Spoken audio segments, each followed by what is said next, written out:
New Kyoto, year 2168.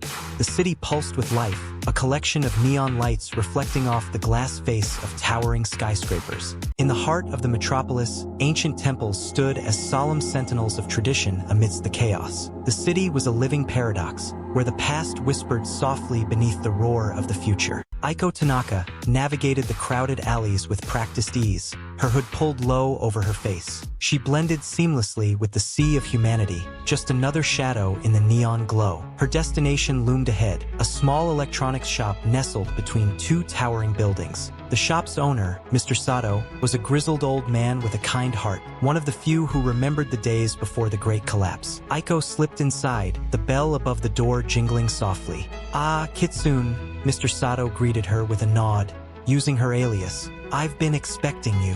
Aiko smiled slightly, her eyes scanning the shop's cluttered interior. "I got your message, Sato-san. What's the problem?" The old man's face darkened. "The inspector. He's back, demanding more money. If I don't pay, he'll shut me down." Aiko's eyes narrowed. Corruption was rampant in New Kyoto, but it never ceased to ignite a fire of anger within her. "Show me the evidence," she said. Mr. Sato led her to a back room where a small security console displayed footage from the shop's cameras. Aiko watched as the inspector, a burly man with a sneer etched permanently on his face, demanded bribes with menacing threats. "Leave it to me," she said. Back at her apartment, Aiko's sanctuary, she slipped into her element. The room was a chaotic blend of high-tech equipment and personal mementos. Aiko settled into her chair. She hacked into the city's surveillance system, retrieving additional footage of the inspector's illegal activities. Then, she compiled the evidence into a damning report and sent it to the local news networks. Hours later, the inspector's face was plastered across every screen in New Kyoto.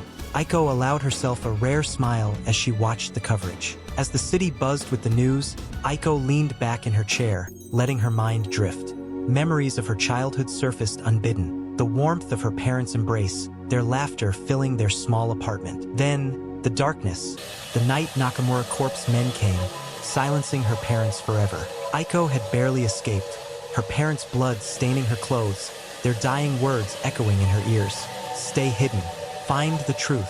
Their deaths had shattered her world, but it had also forged her into who she was today. Every line of code she wrote, every corrupt official she exposed, was for them. An encrypted message had appeared in her inbox. She recognized the encryption Nakamura Corporation. Her heart raced as she decrypted the message, her eyes scanning the contents rapidly. The message was brief but chilling, a blueprint of a new device labeled Project MindGate. Alongside it, a location, Nakamura Corp's headquarters, 3 days from now. She knew Nakamura Corp was involved in dark dealings, but this was something far more sinister.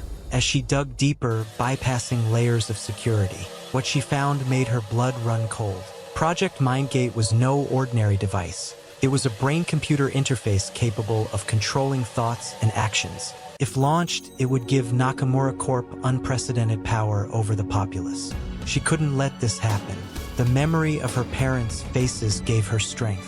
She would expose this plot no matter the cost. Suddenly, as the neon lights of New Kyoto flickered outside her window, Aiko Tanaka, the hacker known as Kitsune, prepared for the fight of her life. Thanks for watching. Next chapter, The Rabbit Hole.